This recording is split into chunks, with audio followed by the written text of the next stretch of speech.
জন্য এই কথাকে সামনে রেখে আমি দুটো হাদিস পড়েছিলাম। একটা হাদিস হযরত সাদ্দাদ ইবনে আউস থেকে বর্ণিত হাদিস, আর একটা হাদিস উমর ইবনে খাত্তাব রাদিয়াল্লাহু তাআলা আনহু থেকে বর্ণিত হাদিস। হযরত সাদ্দাদ ইবনে আউস রাদিয়াল্লাহু তাআলা আনহু থেকে বর্ণিত হাদিস, তিনি বললেন কি, আন সাদ্দাদ ইবনে আউস রাদিয়াল্লাহু তাআলা আনহু قال سمعت رسول الله صلى الله عليه وسلم يقول من تصدق إرائي فقد أشرك. عن عمر بن الخطاب رضي الله تعالى عنه قال سمعت رسول الله صلى الله عليه وسلم يقول إن يسير الرياء شرك. দুটো হাদিস পড়েছিলাম।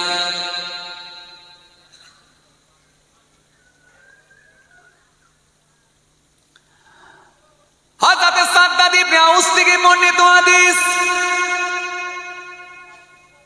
আল্লাহ নবী সুন্দর করে বললেন, নবী আমার সুন্দর করে জানালেন, লোক দেখানো কোন দান করা এটা হবে শিরক।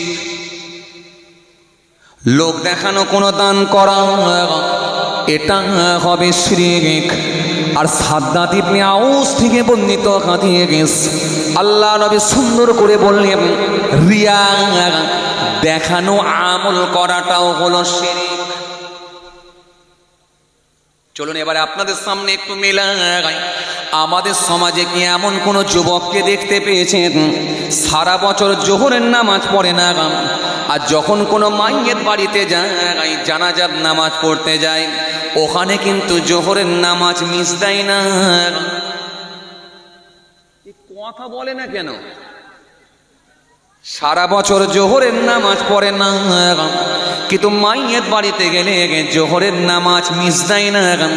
সবাই যদি জোহরের নামাজ মসজিদে গিয়ে পড়ে, আর আমি একা না পড়লে দেখতে খারাপ লাগে, তাহলে এই জোহরের নামাজ কি আল্লাহর সন্তুষ্টির জন্য হলো নাকি না?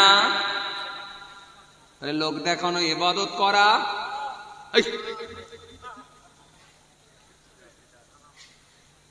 লোক দেখানো ইবাদত করা শিরক। তিনজনের ভিতরে একজন বলতে লেগেছে, হ্যাঁ আমার মনে পড়েছে, আমার একটা ভালো কাজ ছিল। কি ভালো কাজ ভাই? আমার একটা ভালো কাজ ছিল।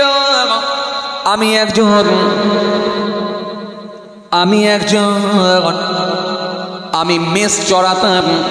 আমি একজন গরিব মানুষ, আমি মেষ চড়াতাম, ছাগল চড়াতাম, আমি গরু চড়াতাম, ভেড়া চড়াতাম। সারাদিন ধরে চড়িয়ে আমি বাড়িতে ফিরতাম। সন্ধ্যার সময় এসে ওই গাভীর দুধ দহন করে একটু খাবার নিয়ে গিয়ে আমার বৃদ্ধ পিতাকে আগে দিতাম, তারপরে আমার সন্তানদেরকে দিতাম। এরকম আমার একটা কাজ আছে। কিন্তু একদিন মেষ চড়াতে চড়াতে, একদিন গাভী চড়াতে গিয়ে এমন ভাবে আমি দূরে পৌঁছে গিয়েছিলাম, বাড়িতে আসতে আমার লেট হয়ে গিয়েছিল। বাড়িতে আসতে লেট হয়ে গেছিল, দেরি হয়ে গেল। বাড়িতে আসতে আমার লেট হয়ে গেল, দেরি হয়ে গেল। বাড়িতে এসে দেখলাম আমার বৃদ্ধ পিতা, আমার বৃদ্ধা মা, আমার বুড়ো বাপ আর বুড়ি মা ঘুমিয়ে পড়েছে। কিন্তু আমার একটা অভ্যাস ছিল, প্রত্যেক দিন আগে বাপ মাকে আগে খাবার দিতাম, তারপরে সন্তানদের মুখে দিতাম। কিন্তু বাপ মাকে না দিয়ে কোনোদিন আগে সন্তানদেরকে দিতাম না। এটা আমার অভ্যাস ছিল। এই নিয়তি আমি এই নিয়তি মা বাপকে আগে খাবার দিতাম। কিন্তু সেদিনে আমি বাড়িতে এসে দেখলাম আমার বৃদ্ধ পিতা, আমার বৃদ্ধা মা ঘুমিয়ে পড়েছে। সন্তানগুলো আমার কাছে এসে ঝরঝর করে ক্ষুধার যন্ত্রণায় কাঁদতে শুরু করেছে। ও আব্বা খাবার দাও, সারাদিন ভোকা অবস্থায় আছে, খাবারের ব্যবস্থা করো। কিন্তু আমি সেদিনে কঠিন পরীক্ষার সম্মুখীন হলাম। সন্তানদেরকে আগে দেবো না আগে পিতা মাতাকে দেবো? সন্তানদেরকে যদি আগে দিই তাহলে আজকে কিন্তু মা বাপকে আগে দেওয়া হবে না। আর মা বাপকে যদি আগে দিয়ে তাহলে ঘুম থেকে তুলতে হবে। এখনই যদি ঘুম থেকে তুলে দিয়ে হতে পারে আমার পিতা মাতার বড় কষ্ট হয়ে যেতে পারে, বড় চাপের মধ্যে আমি পড়ে গেলাম, বড় টেনশনের মধ্যে পড়ে গেলাম। আমি কি করব, কি সিদ্ধান্ত নেব? শেষে আমি সিদ্ধান্ত নিলাম আমার পিতা মাতাকে আগে খাওয়াবো। যেহেতু আমি সন্তানদেরকে আগে খাওয়াই না, আজকেও কিন্তু পিতা মাতাকে আগে খাবার দেব। সন্তানগুলোকে আমি কান্না করা সত্ত্বেও বিছানায় শুইয়ে দিলাম। আমি আমার বৃদ্ধ পিতা মাতাকে তুলবো কি তুলবো না, বড় টেনশনের মধ্যে পড়ে গেলাম। আমি চিন্তা করে দেখলাম পিতা মাতাকে আর ঘুম থেকে তুলবো না। খাবারটা মাথার গোড়ায় নিয়ে দাঁড়িয়ে থাকে। মাঝরাতে যখন আমার পিতা মাতা ঘুম ভেঙে যাবে খাবারটা আমি পৌঁছে দেব।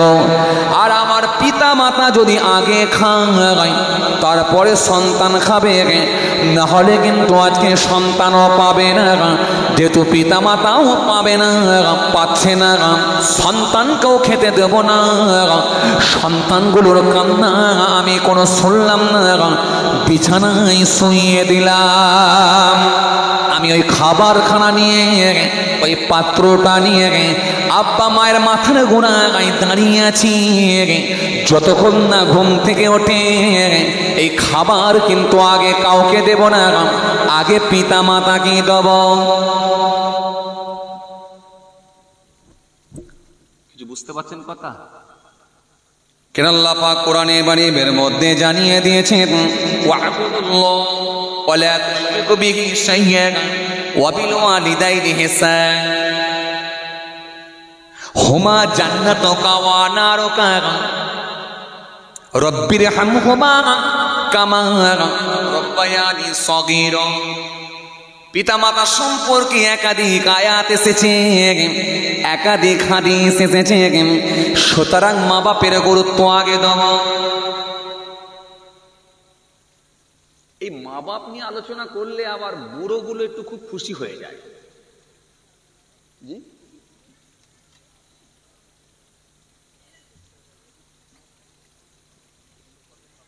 আর ছেলেগুলোর মন খারাপ হয়ে যায়। হে তরুণিয়া নওজোয়ান জামাকেরা,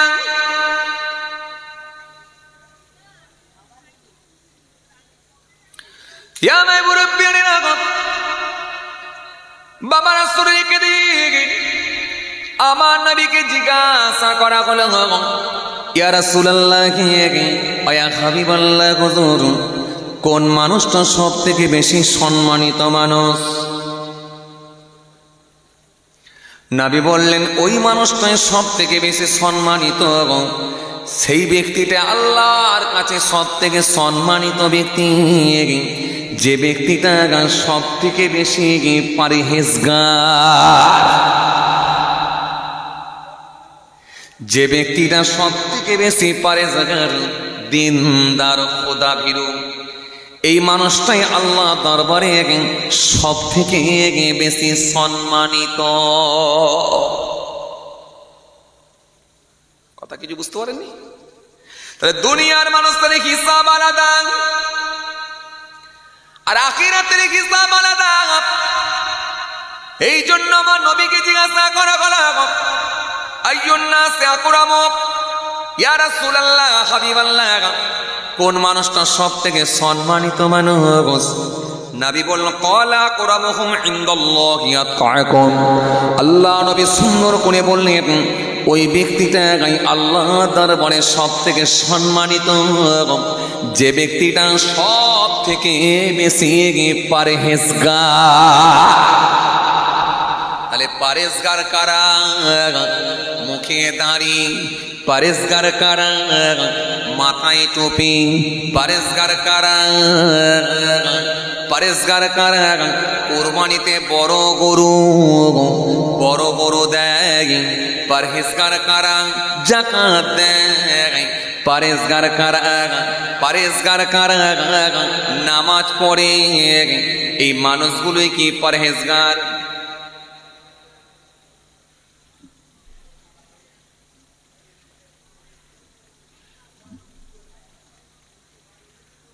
বাবা চুপ করে গেলেন যে।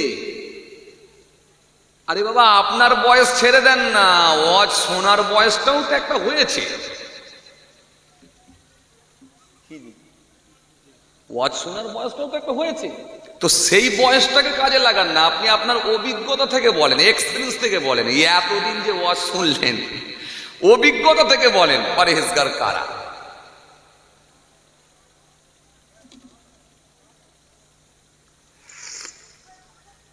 আমি কি ভাবছেন আপনারা আমি কি সেই ওই রকম বুঝুন নাকি? চোখ বন্ধ করে বকে যাই? না না, গত রাত্রে 3টের সময় ওয়াজ করছি, তাই এরকম লোক হই হই করছে, জেগে বসে আছে, একটা লোক ঘুমায় না আপনাদের দোয়ারে। তা আমি তো সব ওয়াজ করবো নি, আমি তো আপনাকে মাঝে মাঝে ভাবতে দেবো, আমি তো আপনাকে বলাবো। আপনি কি ভাবছেন সব আমি বলবো? পরহেজগার কারা?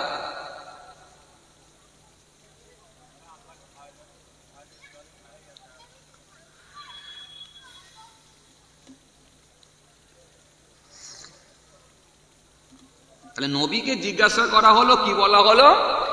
ইয়া রাসূলুল্লাহ, হাবিব আল্লাহ হুজুর, আল্লাহ পাকের দরবারে সম্মানিত ব্যক্তি কে? তাই তো নাকি? নবী বললেন ওই ব্যক্তিটাই আল্লাহর কাছে সব থেকে বেশি সম্মানিত, যে ব্যক্তিটা আল্লাহ পাকের কাছে সম্মানিত ব্যক্তি, যে সব থেকে বেশি পরহেজগার, দিনদার। কথা ক্লিয়ার? এবারে পরহেজগার কারা? যে মুখে দাঁড়িয়ে রেখেছে, 5 ওয়াক্ত নামাজ পড়ছে, রমজান মাসে রোজা রাখে, যাকাত দেয়, আওকাত থাকলে হজ করে, এলে ওটা পরহেজগার তো? কথা বলে না, এটা পরহেজগার তো? এবার ভরসা করে বলেন না। আমল করে পরহেজগার হবে না ইমাম সাহেব? তাও ঘাবড়ে যাচ্ছে, মহাবিপদে পরিচিত আমি, হচ্ছে না। তাহলে আমল না করলে পরহেজগার হওয়া যায়? এইবারে ধরেছে। আমি তো বললাম যে আপনার ওয়াজের তো একটা শোনার বয়স হয়েছে, আপনার নিজের বয়সটাকে ছেড়ে দেন।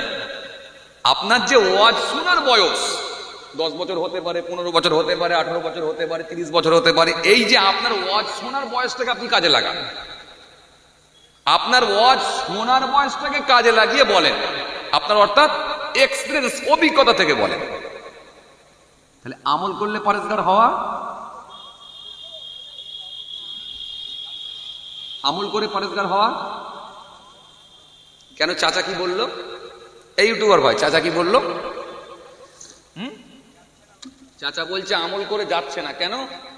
লোকের হক মেরে খাচ্ছে, মিথ্যে কথা বলছে, সুদ খাচ্ছে, তাই তো? তাহলে অনেক গোলমাল আছে, এই জন্য আমল করো, পরহেজগার হওয়া যাচ্ছে না। এটা কিন্তু চাচা বলে দিয়েছে। চলুন আমি আপনাকে আর একটা হাদিস দিই, আল্লাহ নবীর থেকে ধার করে আমি আর একটা হাদিস দিয়ে যাই।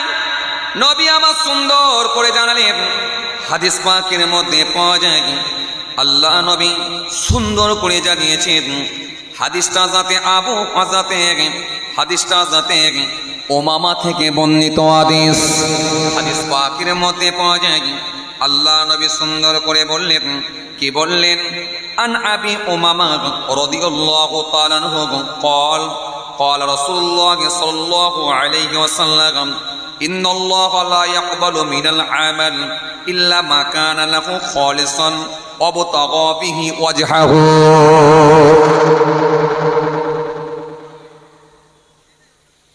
এই হাদিসটা হযরত উমামা রাদিয়াল্লাহু তাআলা আনহু থেকে বর্ণিত হাদিস। হযরত উমামা রাদিয়াল্লাহু তাআলা আনহু থেকে বর্ণিত হাদিস। এই হাদিসের মধ্যে আমার নবী সুন্দর করে বললেন, কি বললেন? ওই আমলগুলো আল্লাহর দরবারে যাবে না, ওই আমলগুলো আল্লাহর দরবারে পৌঁছাবে না, ওই আমলগুলো আল্লাহর কাছে যাবে না যে আমলের মধ্যে ইখলাস ছিল না। ইখলাস ব্যতীত, ইখলাস ছাড়া কোনো আমল কিন্তু আল্লাহর দরবারে যাবে না। তাহলে আমল যাবে কোনগুলো? কথা বলে না।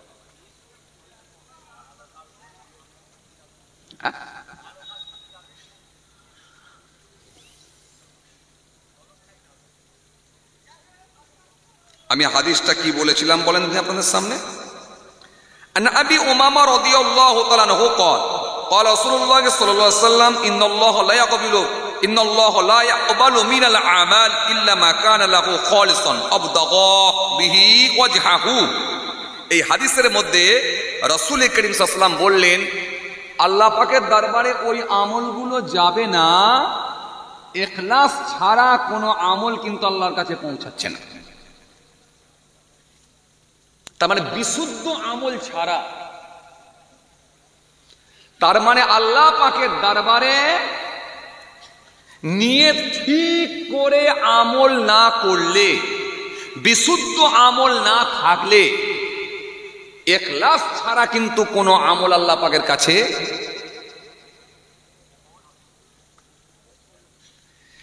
শুরুটা কি দিয়েছিল বলেন তো, যে কোন আমল আল্লাহর দরবারে যাবে? মনে আছে আপনাদের নাকি না? এই মনে আছে আপনাদের? শুরুটা করেছিলাম কোন দিয়ে? না, নামাজ দিয়ে নয়, রোজা দিয়ে, হজ যাকাত দিয়ে নয়। আমি শুরুটা করেছিলাম আমল তো সবাই করছি আলহামদুলিল্লাহ, কিন্তু কোন আমল আল্লাহর দরবারে পৌঁছাবে? মনে আছে আপনাদের?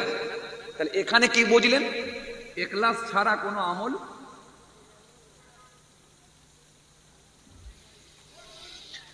চলুন এই হাদিসটাকে সামনে রেখে আমি আরেকটা হাদিস বলি। সহিহ মুসলিম শরীফের মধ্যে এসেছে, হযরত আবু হুরায়রা রাদিয়াল্লাহু তাআলা আনহু থেকে বর্ণিত হাদিস। আল্লাহ নবী সুন্দর করে জানিয়ে দিয়েছেন, কাল কিয়ামতের ময়দানে একটা শ্রেণীর শহীদ, একটা শ্রেণীর আলেম, একটা শ্রেণীর দাতা, এদেরকে আমার আল্লাহ জাহান্নামে দেবেন। কোন কোন বর্ণনা এসেছে একটা শ্রেণীর হাজী সাহেব, একেও আমার আল্লাহ জাহান্নামে দেবেন। তাহলে শহীদ, তার আমল কেমন? শহীদের মতো আমল কি করা সম্ভব হবে? দেখ, তোমার নামাজ, তোমার দাঁড়ি, তোমার রোজা, তোমার জিকির, তোমার তসবিহ রাখো। শহীদ কাকে বলে? যারা আল্লাহর জন্য জীবন দিয়েছে। আরে জীবন দিয়ে মহব্বত দিয়েছে, তাহলে এর থেকে বড় আমল হতে পারে?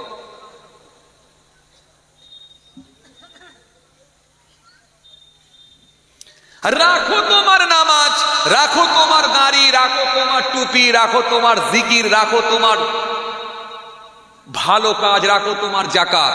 শহীদকে, যে আল্লাহর জন্য সরাসরি জীবন দিয়ে দিয়েছে, জীবন দিয়ে দিয়েছে আল্লাহর জন্য, নিজের জীবনকে আল্লাহর জন্য উৎসর্গ করে দিয়েছে, নিজের জীবনকে বিসর্জন দিয়েছে, এটা কত বড় আমল!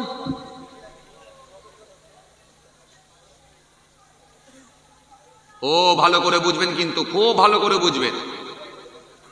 আপনাকে সবাই এসে বলে যাবে নামাজ পড়ো, দাঁড়িয়ে রাখো, রোজা রাখো, জিকির করো, তসবিহ পড়ো, জান্নাতে যাবে, এটা সবাই এসে বলবে। কিন্তু আমি আপনাকে বলছি, ওই আমল জান্নাতে যাবে না যে আমল বিশুদ্ধ না হবে, যে আমলের ইখলাস না থাকবে, ওই আমল যাচ্ছে না। সুতরাং এমন আমল করো যাতে করে আল্লাহর দরবারে পৌঁছায়। খাতা ভর্তি লিখে লাভ নাই, মাস্টার যেটা প্রশ্ন করেছে সেটারই অ্যান্সার দেওয়ার চেষ্টা করো। তোমাকে জিজ্ঞাসা করেছে বাপের নাম আর তোমার জন্ম তারিখ লেখো, তুমি লিখে দিলে মায়ের নাম আর তোমার বাড়ি লিখে দিয়ে চলে এলে। তুমি জানলে খাতায় লিখেছি, কিন্তু মাস্টারমশাই বলল না, নাম্বার পাওয়া যাবে না, কারণ আমি যেটা জিজ্ঞাসা করেছি সেটার অ্যান্সার হয় না।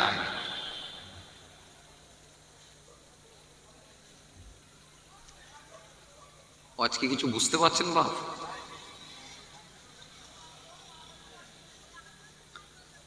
আপনারা কি আমার উপর রাগ করছেন?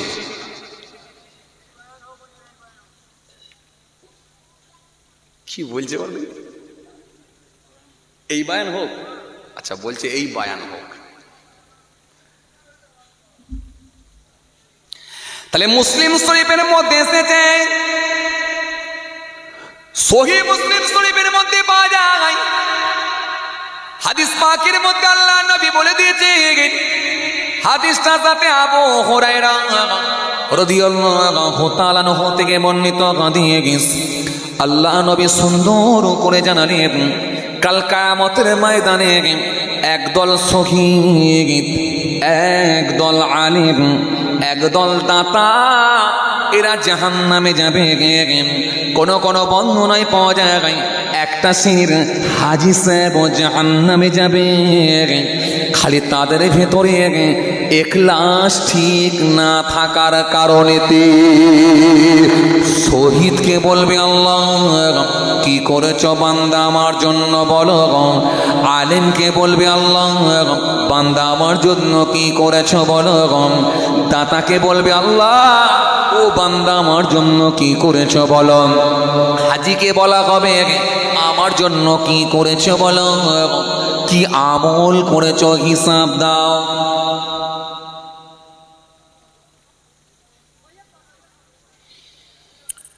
হ্যাঁ,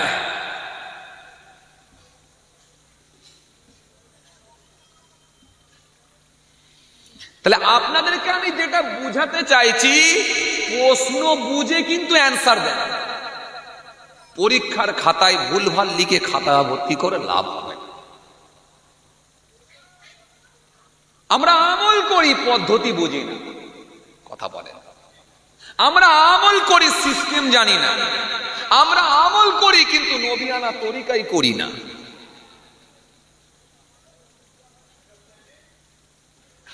একটা 5টা টাকা দান দেবেন, সেটাও নবিয়ানা তরিকাই হতে হবে। মুখে দাড়িটা রাখবেন, এটাও নবিয়ানা নকশাই হবে। এক গিলাস পানি খাবেন, সেটাও নবিয়ানা নকশাই হবে। গায়ে পাঞ্জাবিটা পরবেন, সেটাও নবিয়ানা তরিকায় নকশাই হবে। রাস্তা দিয়ে হাঁটবেন, সেটাও নবিয়ানা তরিকায় নকশাই হবে। তরিকায় যদি নবিয়ানা হয়, নকশাই যদি নবিয়ানা হয়, তাহলে ওই আমলটাই বিশুদ্ধ আমল, ওটাই আল্লাহর দরবারে যাবে।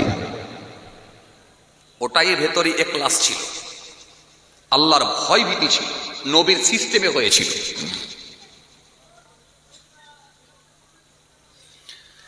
আপনাকে আমি এবার যেটা বোঝাতে চাইছিলাম,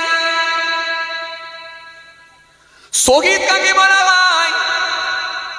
নবীকে জিজ্ঞাসা করা হলো, আইয়ুন নাসি খায়রুন ইয়া রাসূলুল্লাহ, ইয়া রাসূলুল্লাহ হাবিবাল্লাহ, হুজুর কোন মানুষটা সবথেকে ভালো মানুষ হুজুর? নবী বললেন, ক্বালা লিমান ক্বালা আমরুহু ওয়া হাসানা আমালুহু। আল্লাহর নবী বললেন, যার বয়স বেশি, সাথে আমল ভালো। নবীকে জিজ্ঞাসা করা হলো, আইয়ুল আমাল আহাব্বু ইলাল্লাহ আযজা ওয়া জাল, ইয়া রাসূলুল্লাহ হাবিবাল্লাহ, হুজুর সবথেকে ভালো আমল কি আমল হুজুর? নবী বললেন, সবথেকে ভালো আমল হলো ক্বালা সলাতু আলা ওয়াক্তিহা, নামাজের সময়ে নামাজ পড়ে নেওয়া। সুম্মায়ু, তারপরে কি হুজুর? নবী বললেন, ক্বালা বিরুল ওয়ালিদাইন, মা বাপের খেদমত করা, মা বাপের সঙ্গে ভালো আচরণ করা, এটা হলো ভালো আমল। এবার মহব্বতে সুবহানাল্লাহ বলবেন না? আমি বারবার কিন্তু বলবনি আপনাকে, সুবহানাল্লাহ বলবেন কি না বলবেন সেটাও আপনার ব্যাপার। বিশ্বাস করেন, 2024 সাল থেকে পুরো ওয়াজ করার সিস্টেম আলাদা করে নিয়েছি। একটা কাউকে ডাকবো নি, সুবহানাল্লাহ বলতে বলবো নি। কেন? কেন? ভাই, যে লোকটা চায়ের দোকানে বসে আছে, যে লোকটা বাদাম খাচ্ছে, যে লোকটা রাস্তায় ঘুরছে, সে কি জানে না মাহফিলের গুরুত্ব কত? এরকম মাহফিল থেকে যদি সে দূরে সরে যায়, সে যদি চায়ের দোকানে মনে করে এখানে থাকাটাই আমার জন্য উত্তম, তাহলে আমি কেন জোর করে ডাকতে যাব? সে তার 14 বছরের ওয়াজ শোনাকে কাজে লাগাক। 14 বছর ওয়াজ শুনে যদি এটাই বুঝে থাকে যে চায়ের দোকানে বসে থাকাটাই বেটার, তাহলে নিশ্চয়ই সে ওটা বুঝেছে, ওটাই থাক। কারণ তাকে আমি আর জোর করে বুঝাতে পারবো না। 14 বছরে ওয়াজ শুনে যদি নিশ্চয়ই এটা বুঝেছে যে চায়ের দোকানে বসে থাকার থেকে বসে বসে ওয়াজ শুনে দিনে মাহফিলে বসা মানে সওয়াবের হকদার হব, তাহলে এরপরে যদি সে না আসে, তার মানে বুঝতে হবে সে ইচ্ছাকৃতভাবে আসে না। তাহলে তাকে আমি ডেকে কিন্তু সময় নষ্ট করব না। সুবহানাল্লাহ, আপনাকে আমি জোর করে বলতে বলছি না, এই কারণে আপনি আপনার ওয়াজ শোনার বয়স হয়ে গেল 14 বছর। 14 বছর ওয়াজ শোনার বয়সকে কাজে লাগিয়ে যদি বুঝতে পারেন যে এই জায়গায় সুবহানাল্লাহ বলা দরকার আছে, তাহলে বলবেন। যদি মনে হয় 2 ঘন্টা ওয়াজ শুনে ফেলবো, একবারও সুবহানাল্লাহ বলা দরকার নাই, তাহলে আপনি দেবেন।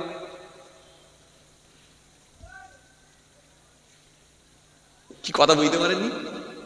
আপনার ওয়াজ শোনার বয়সকে আপনি কাজে লাগিয়ে দেখলেন যে এই জায়গায় সুবহানাল্লাহ বলা দরকার আছে, তো দেবেন। কেন? সুবহানাল্লাহ, আলহামদুলিল্লাহ, আল্লাহু আকবার, আল্লাহ নামে তাসবিহগুলো পড়লে নেকি আছে না নাই? আছে। তাহলে নেকি যদি থাকে, যদি মনে হয় আমার সওয়াব কামানো দরকার আছে, তো দেবেন। আর যদি মনে হয় 14 বছর ওয়াজ শোনার পরে আপনি আপনার অভিজ্ঞতা থেকে বুঝতে পেরেছেন যে সুবহানাল্লাহ একবারও বলা দরকার নাই, কলেমা শরীফ একবারও পড়া দরকার নাই মাহফিলে, তাহলে এটা আপনার ব্যাপার। আমি কেন আপনাকে আবার জোর করে শেখাবো? এ তো সব আপনার জানা আছে, আমি কেন আবার ওই কথা আপনাকে দিতে যাব?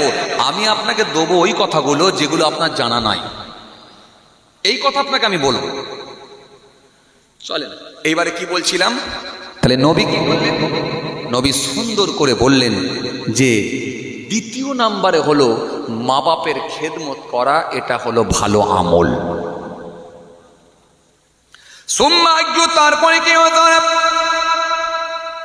আল্লাহ নবী বললেন ক্বালা আল জিহাদু ফি সাবিলিল্লাহ, আল্লাহর জন্য নিজের জীবনকে উৎসর্গ করে দেওয়া, আল্লাহর জন্য নিজের জীবনকে বিসর্জন দেওয়া, এটা হলো ভালো আমল। কিন্তু নবী এখানে বললেন শহীদ হয়ে যাওয়া ভালো আমল। কিন্তু মুসলিম শরীফে আবু হুরায়রা রাদিয়াল্লাহু তাআলা আনহু থেকে বর্ণিত হাদিসে গেছে, নবী আবার সেখানে জানালেন শহীদ একদল জাহান্নামে যাবে, আলেম একটা শ্রেণীর জাহান্নামে যাবে, একটা শ্রেণীর দাতা জাহান্নামে যাবে। কোন বর্ণনায় পাওয়া যায় একটা শ্রেণীর হাজী জাহান্নামে যাবে। তার মানে কেন?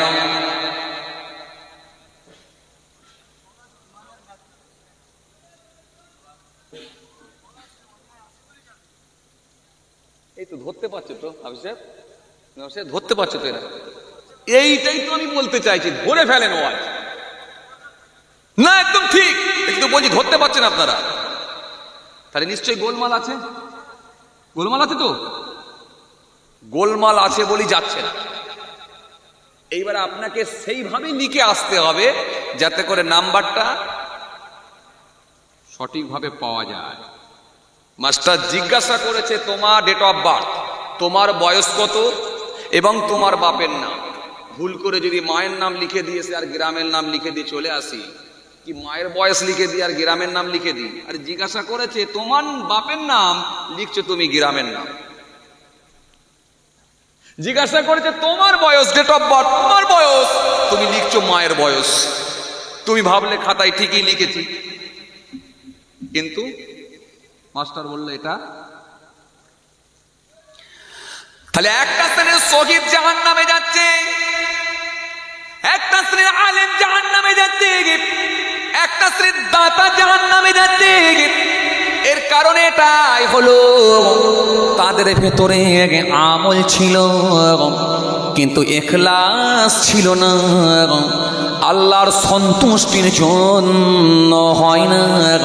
এজন্য কিয়ামতের ময়দানে আল্লাহ বলবেন, ও শহীদ বলো কি করেছো, এবারে বলো, হিসাব দাও।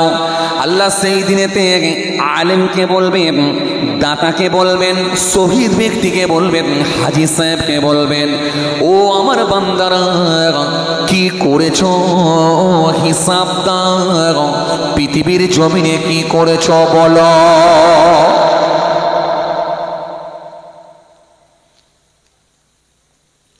শহীদ ব্যক্তি সেই সময় বলবে, আল্লাহ আমি তো আপনার জন্য জীবন দিয়েছি, আপনার জন্য আমার জীবনকে উৎসর্গ করে দিয়েছি, আপনার জন্য আমার জীবনকে বিসর্জন দিয়েছি, আপনার জন্য আমার জীবনকে কোরবান করে দিয়েছি। ও বান্দা, জীবন দিয়েছিলে এটা ঠিকই কথা, কিন্তু আমার জন্য হয় না এটাও ঠিকই কথা।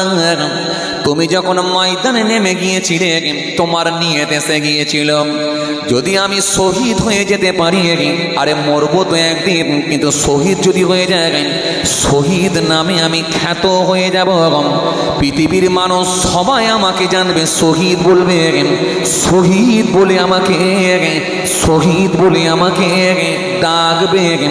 লোকটি শহীদ হয়েছিল, এই শহীদ নামটাই আমার কাছে পরিচিত হয়ে যাবে। সুতরাং শহীদ হয়ে আমি মরতে চাই।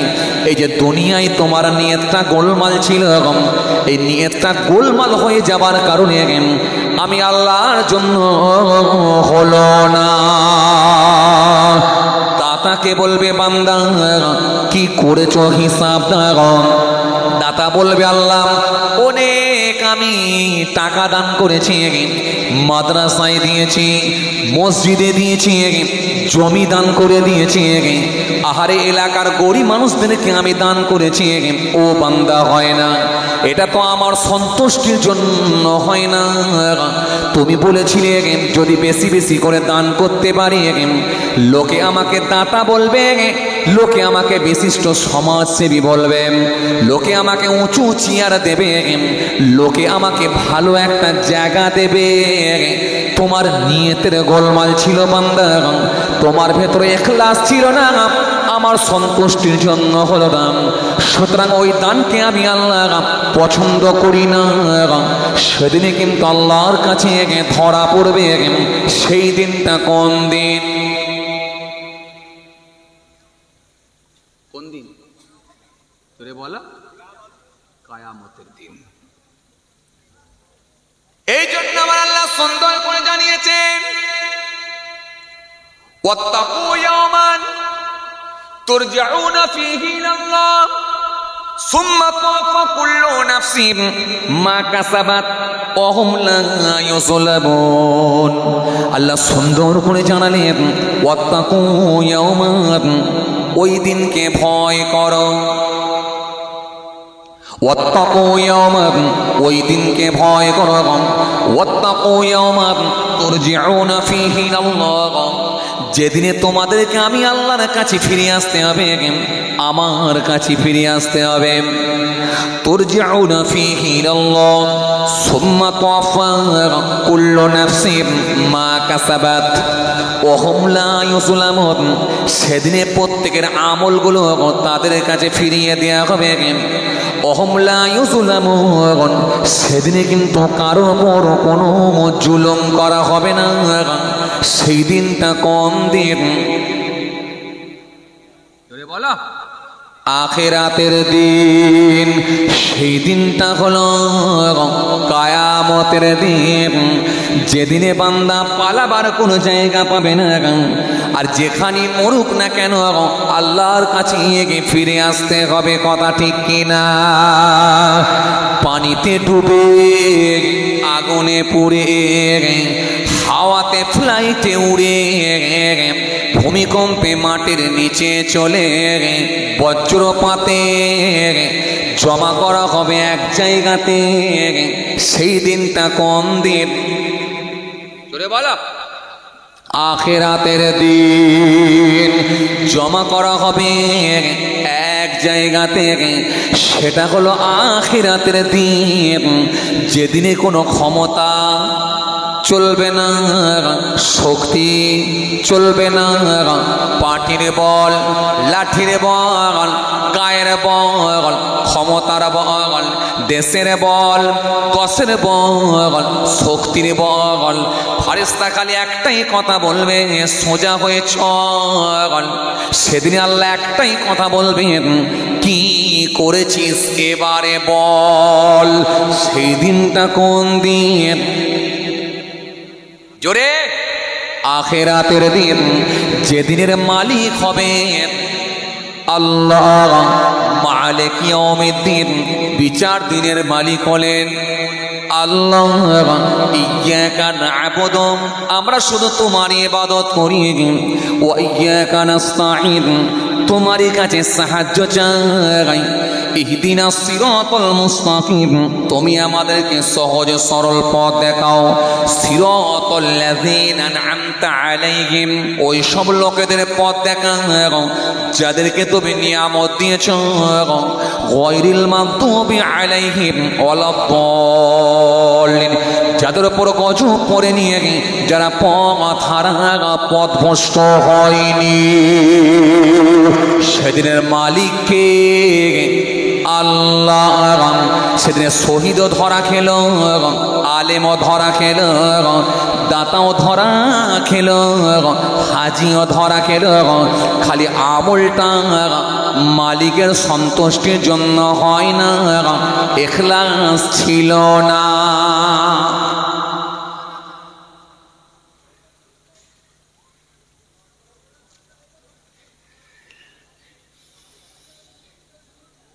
সব জায়গায় সমান যে তাকান, খেয়াল করেন। তাহলে কি বলছিলাম? আমল থাকবে, কিন্তু সব আমল ক্লিয়ার হচ্ছে তো? ক্লিয়ার হচ্ছে তো? তাহলে সব আমল কিন্তু যাচ্ছে না, কারণ গোলমাল আমল থাকলেই আরো ভালো আপনারা বুঝতে পারবেন।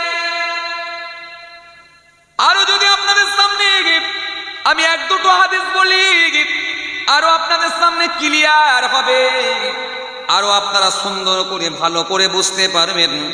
কেন হাদিস পাকের মধ্যে পাওয়া যায়, রাসূলুল্লাহ জানিয়েছেন, আন সাদ্দাদ ইবনে আওস রাদিয়াল্লাহু তাআলা আনহু قال سمعت رسول الله صلى الله عليه وسلم يقول من تصدق يرائي فقد أشرك.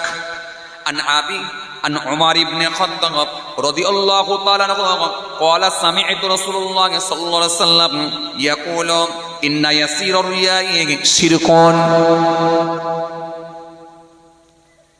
একটা সাদ্দাদ ইবনে আউস থেকে বর্ণিত হাদিস, একটা উমর ইবনে খাত্তাব রাদিয়াল্লাহু তাআলা আনহু থেকে বর্ণিত হাদিস।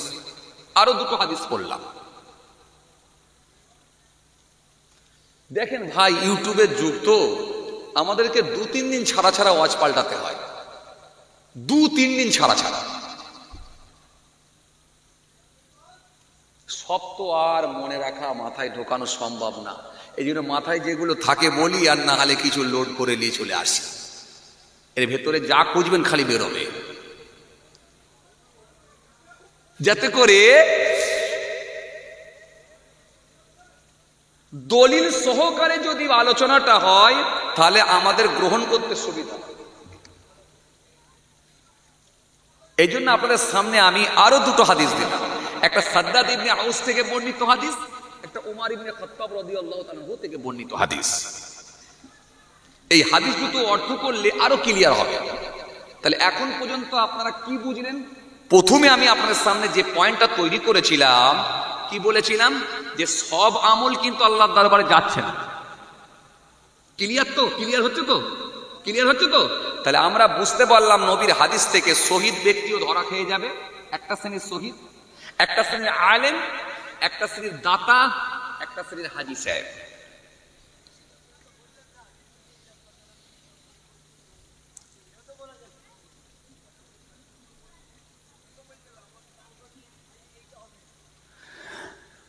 নবী জানিয়ে দিয়েছেন ইন্নাল ইসলাম ইয়াহদিমু মা কানা ক্বাবলাহু ওয়া ইন্নাল হিজরাতা তুহদিমু মা কানা ক্বাবলাহু ওয়া ইন্নাল হজ্জা ইয়াহদিমু মা কানা ক্বাবলাহু। ইসলাম ওই সমস্ত গুনাহ ধ্বংস করে দেয়, শেষ করে দেয় যাহা তাহার পূর্বে করিয়াছিল। আর একটু ক্লিয়ার করলে আপনারা ভালো করে বুঝতে পারবেন।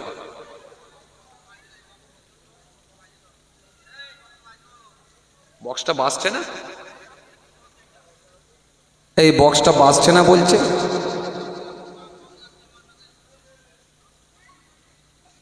এবার কি ঠিক আছে?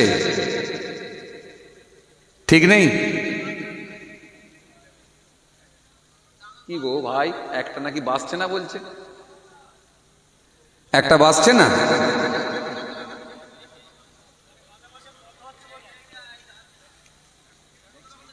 আচ্ছা ঠিক আছে ভাই, দেখছি, চেষ্টা করছি। আপনারা মোটামুটি শুনতে পাচ্ছেন তো? বাস ঠিক আছে, শুনতে পেলেই হবে ইনশাআল্লাহ।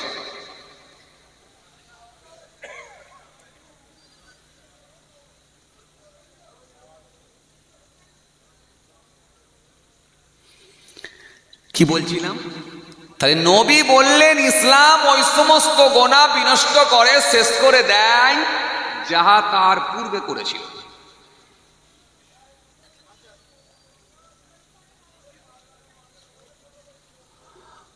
কোন ভিন্ন ধর্মের মানুষ যদি হয়, জন্মের পর থেকে নিয়ে 60 বছর পর্যন্ত সে তার ধর্মের বিধান মেনেছিল, কিন্তু 60 বছর পরে বুঝতে পেরে গেল যে একমাত্র সঠিক ধর্ম হলো ইসলাম ধর্ম। সুতরাং ইসলামে রয়েছে শান্তি, ইসলামে রয়েছে ভ্রাতৃত্ব, ইসলামেই রয়েছে আল্লাহর সন্তুষ্টি। আর ইসলাম ধর্ম যদি সঠিকভাবে পালন করা হয়, এতেই রয়েছে আল্লাহর জান্নাত। এখন 60 বছর পরে যদি বুঝতে পেরে গিয়ে ওই মানুষটা যদি ঈমান কবুল করে নেয়, আর আমার আল্লাহ যদি রাজি হয়ে যায়, খুশি হয়ে যায়, নবীর হাদিস থেকে প্রমাণ হয়ে গেল আল্লাহ ইচ্ছা করলে তার পূর্বের গুনাহগুলোকে মাফ করে দিয়ে ওই মানুষটাকে আমার আল্লাহ বেগুনাও করে দিতে পারে। ইসলাম ওই সমস্ত গুনাহ শেষ করে দেয় যাহা তার পূর্বে করিয়াছিল। যদি কোনো ব্যক্তি ঈমান কবুল করে নেয়, আগের গুনাহগুলো আল্লাহ ইচ্ছা করলে মাফ করবে। এরপরে আমার নবী সুন্দর করে কি বললেন? হিজরত ওই সমস্ত গুনাহ শেষ করে দেয়। যদি কোনো ব্যক্তি হিজরত করে এক জায়গা থেকে আর এক জায়গায় চলে যায়, সেটা যদি ধর্মীয় কারণে হয়,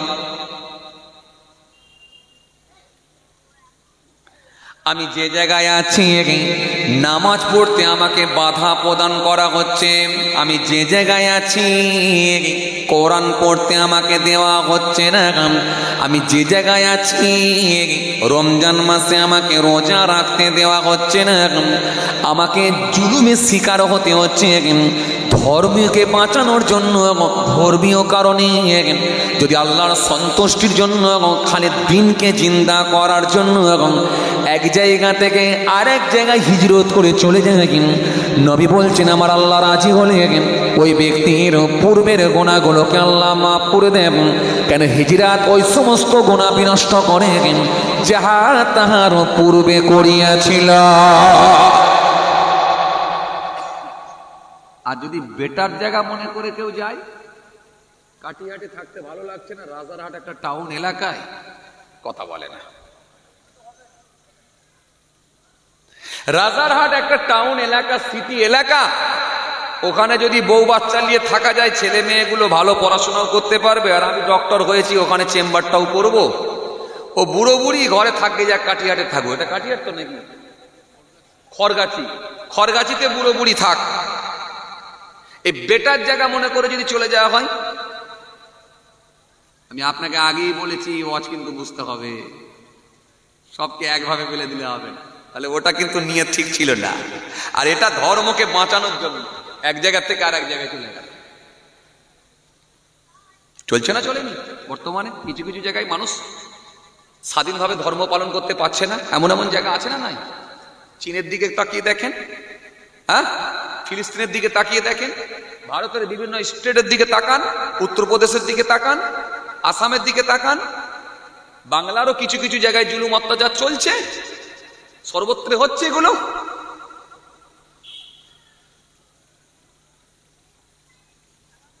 তাহলে হিজরাত ওই সমস্ত গোনা বিনষ্ট করে শেষ করে দেয় যা তার পূর্বে করেছে। পূর্বের গোনাগুলোকে আল্লাহ মাফ করে দেয়। খালি ধর্মকে বাঁচানোর, টিকিয়ে রাখার জন্য যদি হিজরত করে দেয়, আল্লাহ ইচ্ছা করলে আগের গোনাগুলোকে মাফ করে দিতে পারে। এরপরে আমার নবী সুন্দর করে বললেন, হজ ওই সমস্ত গোনা শেষ করে দেয়। যে ব্যক্তিটা একবার কাবা বাইতুল্লাহ তওয়াফ করে হাজরে আসওয়াদে চুমা দেয়, সাফা মারওয়া সহি করে, মিনা মুজদালিফায় যায়, হাজরে আসওয়াদে চুমা দেয়, কাবা শরীফের তওয়াফ করে, একবার হারাম শরীফের সামনে যায়, নবী রওজায় যায়, যদি ব্যক্তিটা হজ করে ফিরে আসতে পারে ইখলাসের সঙ্গে হয়, আমার নবী জানিয়ে দিয়েছেন আগের গোনাগুলোকে আল্লাহ মাফ করে দেয়। তাহলে এখানেও গোনা মাফ, কিন্তু ওখানে বলা হলো কি, একটা শ্রেণীর শহীদ ধরা খাবে, একটা শ্রেণীর আলেম ধরা খাবে, একটা শ্রেণীর দাতা ধরা খাবে, একটা শ্রেণীর হাজিও ধরা খাবে। ক্লিয়ার তো? এবার ভাই ক্লিয়ার। হুজুর হাজী সাহেবটা কেন যাবে বলছিলেন না? ওই হাজী সাহেব গুলি তো গোলমালের হাজী সাহেব, হজ করেছে ঠিকই, কিন্তু বাড়ির সামনে রাস্তার উপরে খুঁটো মেরে দিয়েছে ঠিকই। ওই হাজী সাহেব গুলি তো গোলমালের হাজী সাহেব, হজ করেছে ঠিকই, কিন্তু নিজের বাড়ির সামনে সরকারি জায়গার ওপরে খুঁটো মেরে দিয়ে পাড়ার লোককে একটা গাড়ি পর্যন্ত ঢুকতে দেব না। কেন? আমার দুটো ছেলে রাজনীতি করে, আর পয়সাও আমি সব থেকে বেশি আছি, আমার সঙ্গে কেউ পারবে না, সুতরাং আমার বাড়ি পর্যন্তই গাড়ি আসবে, এরপরে যাবে না। খুঁটো মেরে বাড়ির সামনে আটকে দিয়ে রাস্তাটাকে এমনভাবে সংকীর্ণ করে দেয়, প্রতিবেশী মানুষগুলোর গাড়ি পর্যন্ত পাড়ার ভেতরে ঢুকতে পারে না। আসলে এই হাজী সাহেব গুলোই হলো গোলমালের হাজী। হজ করতে যাওয়ার আগে লুঙ্গির খড় তুলে দিয়ে গালি গালাজ করেছিল, ফিরে এসে সেই একই অবস্থা দেখালো। পাল্টালো না তোমার অভ্যাস, শুধু পাল্টানো হলো লেবাস। পাল্টালো না তোমার অভ্যাস, শুধু পাল্টানো হলো লেবাস। মাথায় দিলে টুপি, মুখে রেখেছ দাঁড়িয়ে, মাথায় দিয়েছ টুপি, লোকের পেছনে চালাচ্ছ শুধু কূটনীতি। ক্লিয়ার?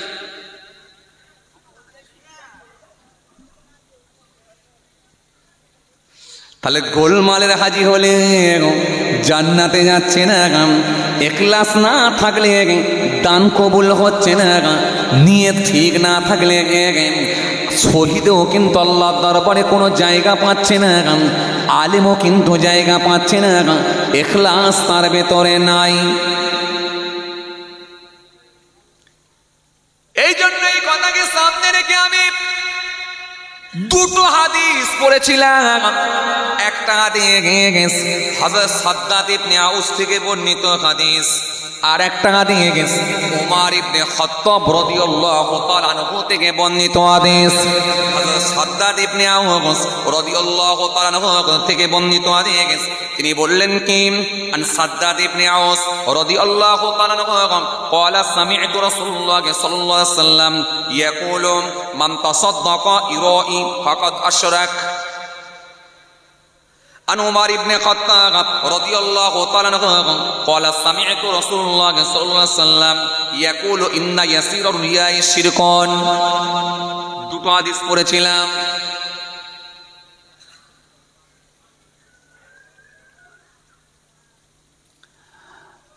হযরত সাদ্দাত ইবনে আউস থেকে বর্ণিত হাদিস,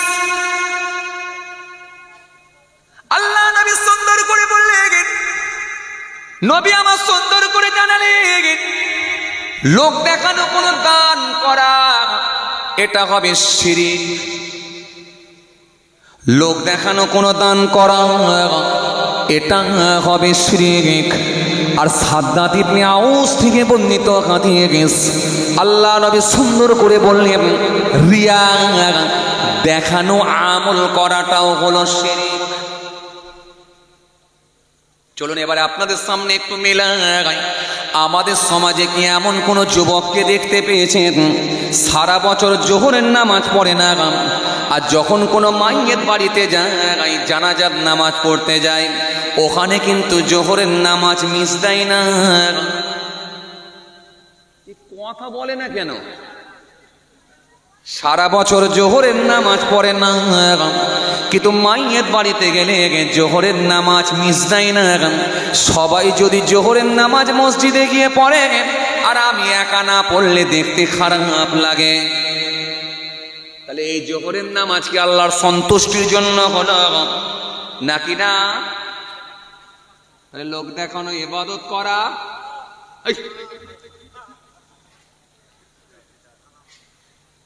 লোক দেখানো ইবাদত করা শিরক।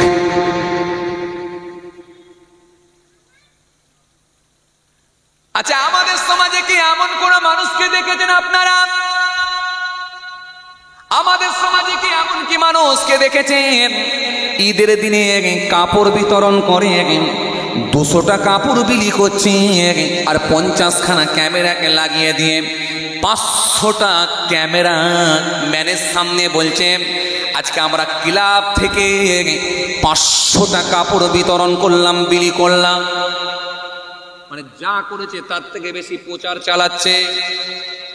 ঘটনা ঘটে মাঝে মাঝে। কাপড় দিয়েছে 200, প্রচার হচ্ছে 500। কথা বলছে, এরকম ঘটনা ঘটে, এরকম ঘটনা ঘটে, এইরকম ঘটনা ঘটে। কোরবানিতে কি এমন ঘটনা ঘটে যে 32,000 টাকা দিয়ে গরু কিনে চায়ের দোকানে গিয়ে বলছে, ভাই তোর গরু কত দাম নিল? বলে 28,000। গোশ কত হবে বল?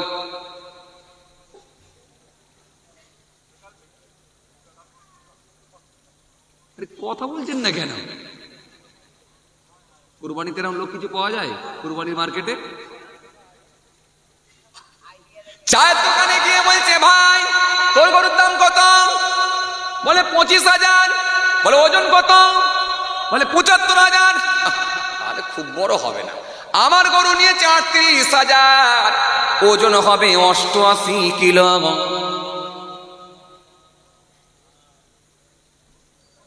আপনি কি বুঝলেন? এর মধ্যে কি এখলাস ঠিক ছিল বলে মনে হয়? চলো আপনার সামনে আমি আরেকটুখানি ক্লিয়ার করব। রাসূলুল্লাহ জানিয়ে দিয়েছেন, তৎকালীন সময়ে আমার নবী জানিয়েছেন, তৎকালীন সময়ে 3জন ব্যক্তি রাস্তা দিয়ে হেঁটে হেঁটে হেঁটে হেঁটে যাচ্ছেন। বিশাল ঝড় পানি শুরু হয়ে গেল, দাঁড়াবার কোনো জায়গা নাই, আশ্রয় নেবার কোনো স্থান জায়গা পাওয়া যাচ্ছে না। কেন তৎকালীন সময়ে আমাদের মতো আজকের দিনের মতো রোডের সাইডে রাস্তার ধারে এত বড় বড় বড় বড় মার্কেট ছিল না, দোকানদানিগুলো ছিল না। তৎকালীন সময়ে রাস্তাঘাট এরকম উন্নত মানের ছিল না, গাড়ি ঘোড়াগুলো এত উন্নত মানের ছিল না। এক জায়গা থেকে আর এক জায়গা যাতায়াত করতে হলে, এক জায়গা থেকে আর এক জায়গা পাড়ি দিতে হলে বড় কষ্ট করে যেতে হতো, বড় কষ্ট করে যেতে হতো। জঙ্গলের ওপর দিয়ে, একেবারে মরুভূমির বালুর ওপর দিয়ে হেঁটে হেঁটে হেঁটে হেঁটে যেতে হতো, বড় কষ্টকর হয়ে যেত। মানুষের যাতায়াতটাও বড় কঠিন ছিল।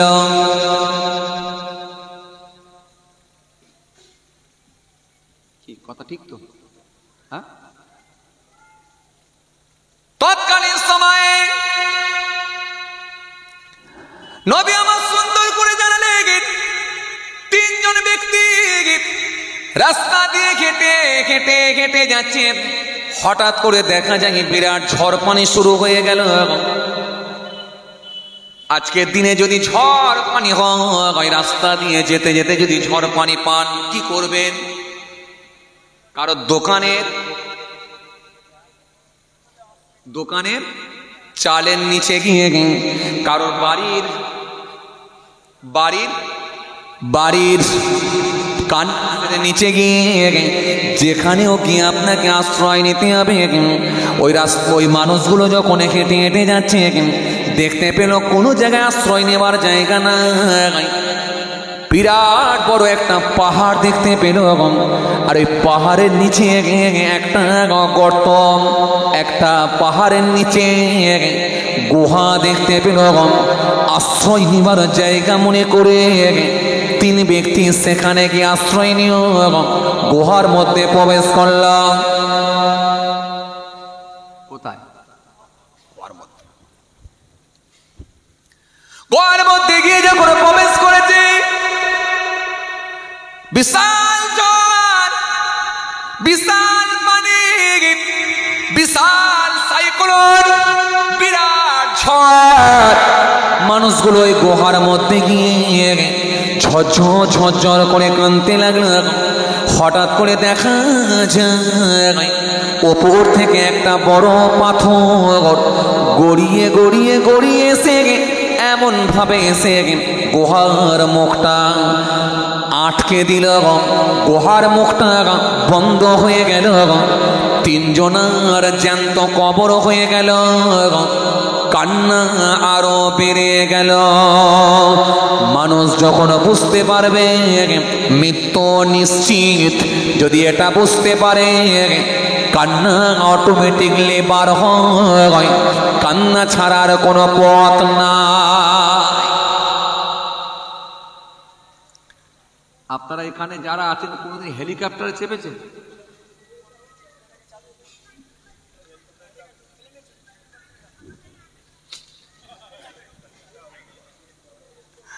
এই ভেতরে হেলিকপ্টারে চাপার লোক আছেন ভাই? আমার কিন্তু হেলিকপ্টারে এখনো চাপা হলো নি। বড় শখ একবার হেলিকপ্টার চাপব। প্লেনে চেপেছেন না? এখানে আছে? তাও নেই। হাজি সাহেবেরা আছেন, আলহামদুলিল্লাহ। ঠিক,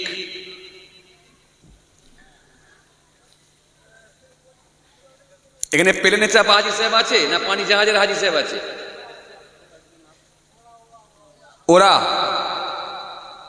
প্লেনে চাপা হাজি সাহেব আপনি না পানি জাহাজের? পানিতে ও উড়ে গেছে। হ্যাঁ, ঠিক আছে, মাশাআল্লাহ। আচ্ছা হাজি সাহেব, এই প্লেনে চেপে যেতে গেলে মাঝে মধ্যে ভয় লাগে না? ভয় লাগে না?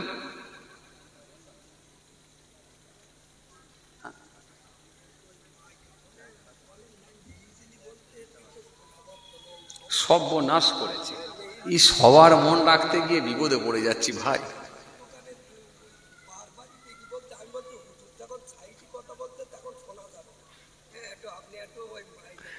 এত বলে দিয়েছেন তো সাইটের কথা শোনা যাবে না। আচ্ছা, চেষ্টা করছি। আচ্ছা হাজি সাহেব, ওই প্লেন যখন উড়ছে আর যখন নামলো, এই দুটো টাইম একটু ভয় ভয় লাগেছিল মাঝে মাঝে?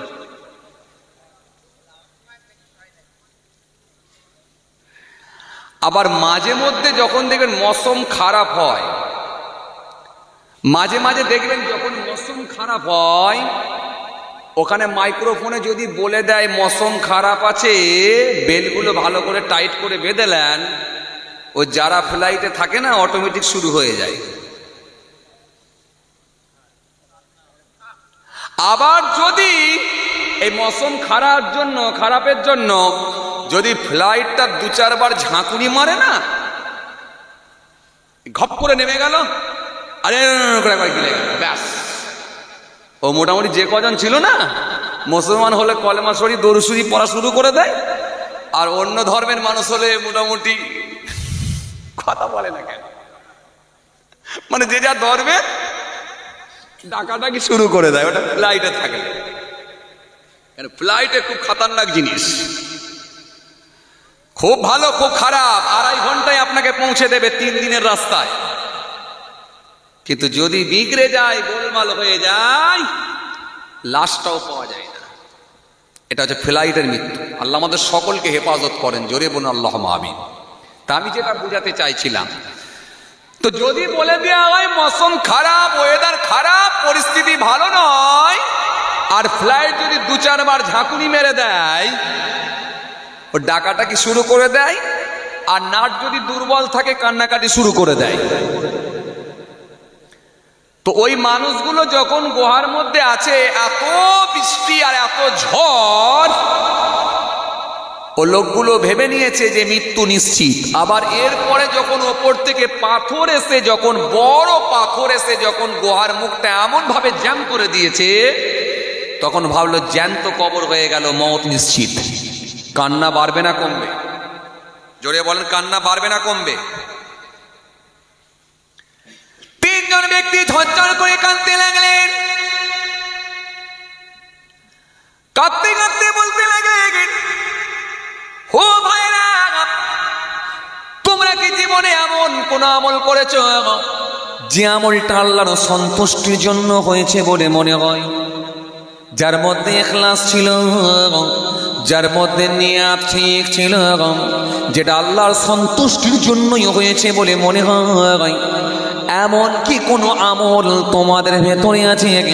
যদি এমন আমল তোমাদের ভেতরে থাকে, তাহলে সেই আমলের ওসিলা দিয়ে আজকের দিনে দোয়া করো।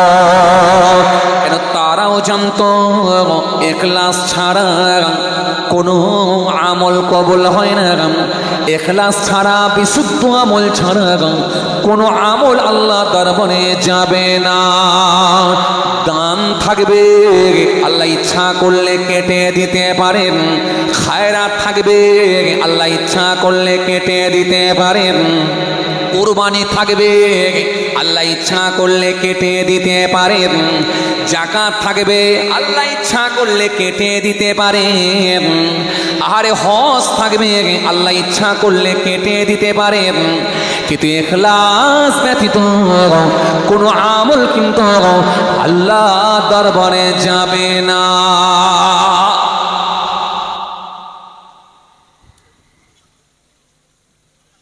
আমরা হাদিস থেকে প্রমাণ পেয়েছি তো, শহীদও আটকাবে, দাতাও আটকাবে, পেয়ে গেছি তো আমরা নাকি?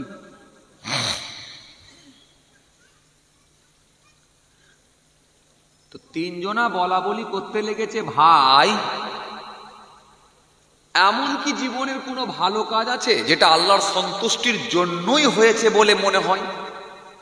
নিয়ত ঠিক রেখে, বিশুদ্ধ আমল, বিশুদ্ধ কোনো ভালো কাজ, ইখলাস ঠিক রেখে এমন কি কোনো ভালো কাজ হয়েছে বলে মনে হয়?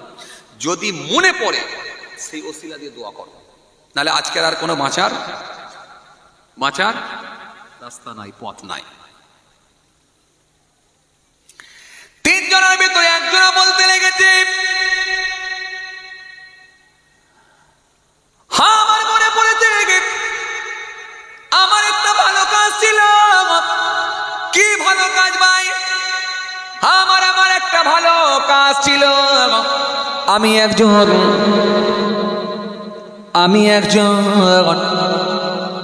মেষ চড়াতাম। আমি একজন গরিব মানুষ, আমি মেষ চড়াতাম, ছাগল চড়াতাম, আমি গরু চড়াতাম, ভেড়া চড়াতাম। সারাদিন ধরে চড়িয়ে আমি বাড়িতে ফিরতাম। সন্ধ্যার সময় এসে ওই গাভীর দুধ দহন করে একটু খাবার নিয়ে গিয়ে আমার বৃদ্ধ পিতাকে আগে দিতাম, তারপরে আমার সন্তানদেরকে দিতাম। এরকম আমার একটা কাজ আছে। কিন্তু একদিন মেষ চড়াতে চড়াতে, একদিন গাভী চড়াতে গিয়ে এমন ভাবে আমি দূরে পৌঁছে গিয়েছিলাম, বাড়িতে আসতে আমার লেট হয়ে গিয়েছিল। বাড়িতে আসতে লেট হয়ে গেছিল, দেরি হয়ে গেল। বাড়িতে আসতে আমার লেট হয়ে গেল, দেরি হয়ে গেল।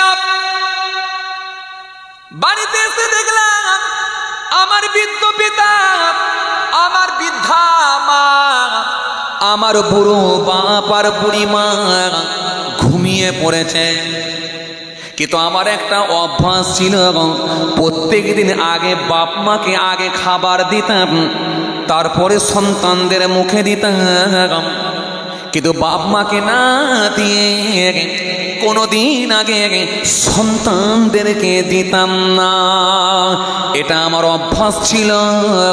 এই নিয়তি আমি এই নিয়তি মা বাপকে আগে খাবার দিতাম।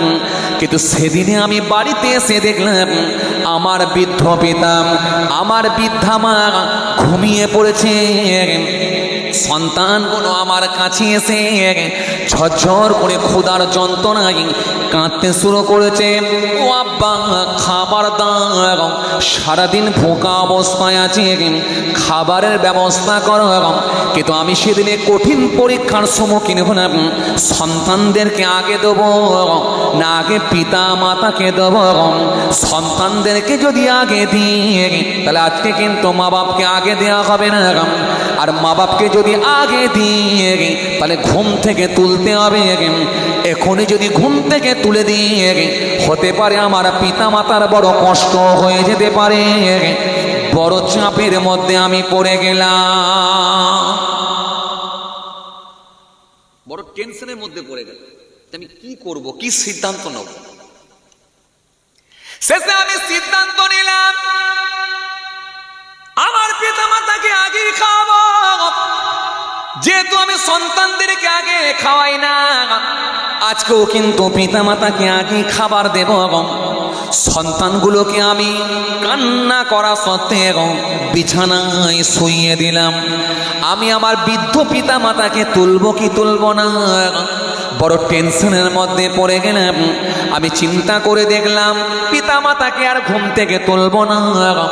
খাবারটা মাথার গোড়ায় নিয়ে দাঁড়িয়ে থাকে। মাঝরাতে যখন আমার পিতা মাতা ঘুম ভেঙে যাবে, খাবারটা আমি পৌঁছে দেব। আর আমার পিতা মাতা যদি আগে খায় তারপরে সন্তান খাবে, না হলে কিন্তু আজকে সন্তানও পাবে না। যেহেতু পিতা মাতাও পাবে না, পাচ্ছে না, সন্তানকেও খেতে দেব না। সন্তানগুলোর কান্না আমি কোনো শুনলাম না, বিছানায় শুইয়ে দিলাম। আমি ওই খাবারখানা নিয়ে, ওই পাত্রটা নিয়ে আব্বা মায়ের মাথার গোড়ায় দাঁড়িয়ে আছি। যতক্ষণ না ঘুম থেকে ওঠে এই খাবার কিন্তু আগে কাউকে দেব না, আগে পিতা মাতাকে দেব। কিছু বুঝতে পারছেন কথা?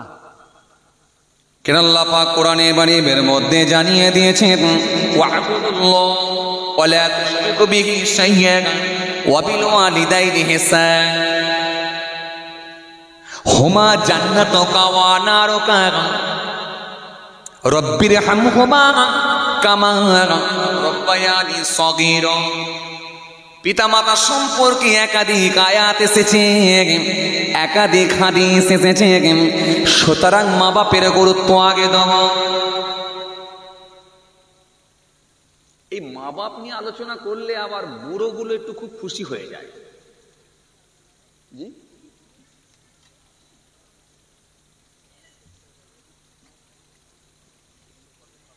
আর ছেলেগুলোর মন খারাপ হয়ে যায়। মাঝে মাঝে খবর আসে, হুজুর সবসময় আপনারা মা বাপ নিয়ে বলেন, একটু ছেলেদের নিয়ে বললেন না। শোনেন, একদিক দিয়ে যেমন আমরা বুড়ো বুড়িদের কথা বেশি বলে যাক, বুড়োদেরকে মার খাওয়ার হাত থেকে একটু বাঁচাবার চেষ্টা চালিয়ে দিই, কিন্তু অপর দিক দিয়ে কিন্তু আল্লাহর আইনে কিন্তু বুড়ো বুড়ি ধরা পড়ে যাবে। বলবেন কেন? সমাজে কি এমন পিতা নাই বলে মনে হয় যে নিজের ছেলেদের মধ্যে ন্যায় বিচার করতে পারে না?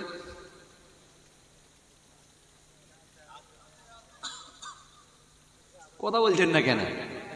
হ্যাঁ, নেই? সমাজে এমন পিতা আছে যে নিজের ছেলেদের ভেতর ন্যায় বিচার করতে পারে না। যে ছেলেটার দেখবেন রাজ ক্ষমতার সঙ্গে যুক্ত, তার গুরুত্ব আলাদা দেয়। যে ছেলেটা ইনকাম বেশি করে তার গুরুত্ব আলাদা দেয়। যে ছেলেটার ইনকাম কম তাকে জমি জায়গার ভাগ কমিয়ে দেয়। সমাজে এমনও পিতা আছে দেখবেন, আমাদের সমাজে এমনও পিতা আছে দেখবেন, আহারে প্রথম স্ত্রীটা মারা গিয়েছিল, দ্বিতীয় স্ত্রীর তৃতীয় সন্তান, আর প্রথম স্ত্রীর একটা সন্তান দুবাইয়ে কাজ করে, কিন্তু দ্বিতীয় স্ত্রীর তৃতীয় সন্তান, দ্বিতীয় স্ত্রীর তিনটে সন্তান, এই দ্বিতীয় স্ত্রীর তিনটে সন্তান যখন বড় হয়ে গেল, সে মাকে বুঝিয়ে নিয়ে তার আব্বাকে বুঝিয়ে এত ফুট বা এত ফুট, এত ফুট বা এত ফুট সমস্ত জমি জায়গা ঘর বাড়ি সব নিজেদের নামে রেকর্ড করে নেয়, আর ওই পক্ষের বড় ছেলেকে ফাঁকি দেয়। সমাজে এমন পিতা আছে না নাই?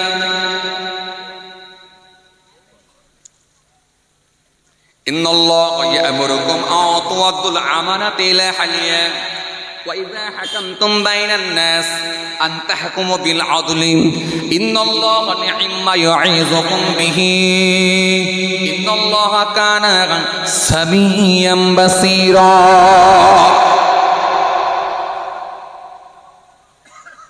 আর টাইম না না, এই টাইম ছেড়ে চলে যাচ্ছে, আবার বলে কালেকশন।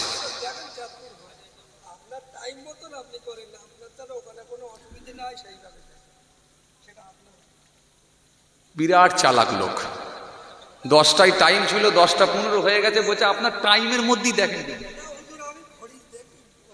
ও ঘড়ি দেখে, ও তাহলে ঠিক আছে, তাহলে ঠিক আছে, ঘড়ি দেখেন, দেখেন কটা বাজে, দেখেন দেখি না, আমার ঘড়িতে ভুলও হতে পারে, 10টা পার হয়ে গেছে মনে হয়, দেখেন দেখি। হ্যাঁ, আলোচনার বিষয়বস্তু কি ছিল ভাই? সব আমল কিন্তু যাচ্ছে না। এইটা বলতে গিয়ে আপনাদের সামনে চলে এসেছিলাম কোথায়? পাথরের মুখ, পাথর গুহার মুখ বন্ধ করে দিয়েছে, আটকে দিয়েছে। এখন ইখলাসের সাথে কোনো আমল আছে কিনা? লোকটি তখন বলতে লেগেছে জীবনে একটা ভালো কাজ আছে। এই কথা বলতে গিয়ে যেমন পিতামাতার গুরুত্ব বাড়ানো হয়েছে, অনুরূপভাবে একটু কাজ দিয়ে দিলাম। অনেক পিতামাতাও কিন্তু ধরা খাবে, যেহেতু ধরা খাওয়ারই ওয়াজ চলছে, আজকে ধরা খাওয়ারই ওয়াজ চলছে, একটু খালি কাজ দিয়ে দিলাম। আমি এই আয়াতটার ব্যাখ্যা করতে পারলাম না। ইন্নাল্লাহা ইয়া'মুরুকুম আন তু'আদ্দুল আমানাতি ইলা আহলিহা ওয়া ইযা হাকামতুম বাইনান নাস আন তাহকুমু বিল আদলি ইন্নাল্লাহা নি'ম্মা ইউ'ইযুকুম বিহি ইন্নাল্লাহা কানা সামিয়্যাম বাসীরা। এই আয়াতটা যদি ব্যাখ্যা করতাম না, অর্থ করতাম, আরো ক্লিয়ার হয়ে যেত না। ওয়াজ তো এখনো শেষ করতে পারিনি, আবার তার আগে বলছে হুজুর কালেকশন করতে হবে। তাহলে সব ছেড়ে দিলাম, এখানে পর্যন্ত স্টপ হয়ে গেল।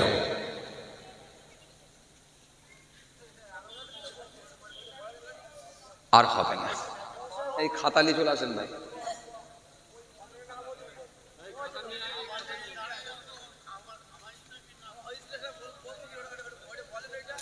আবার অন্য দিনে হবে,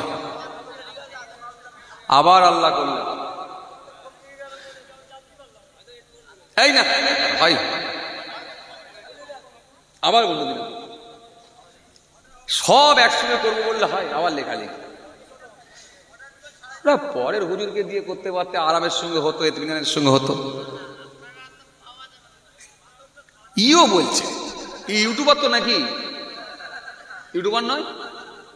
ও এই চেহারা ফেসটা ইউটিউবার ইউটিউবার ভাবছিল। আমি বললাম ইউটিউবার নাকি, ইউটিউবার হলে আমার দলে থাকবো বাবা, ও কমিটির দলে চলে যাচ্ছে।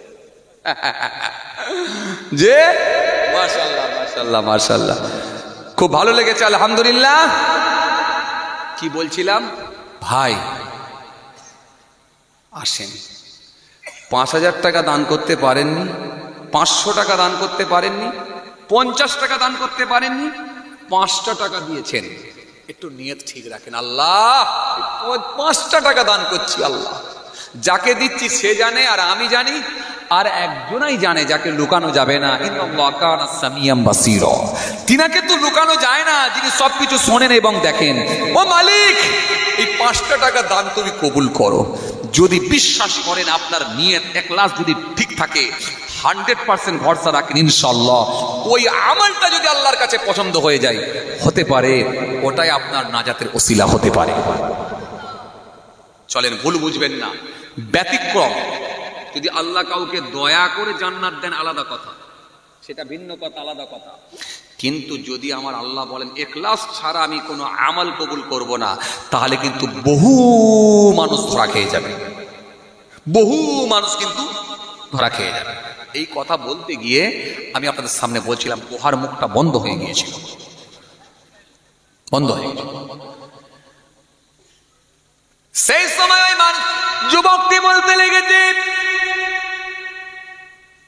ওই জঙ্গলের ভেতর থেকে যখন আমি ফিরে এলাম, আমার বৃদ্ধ পিতা মাতা ঘুমিয়ে পড়েছিলেন।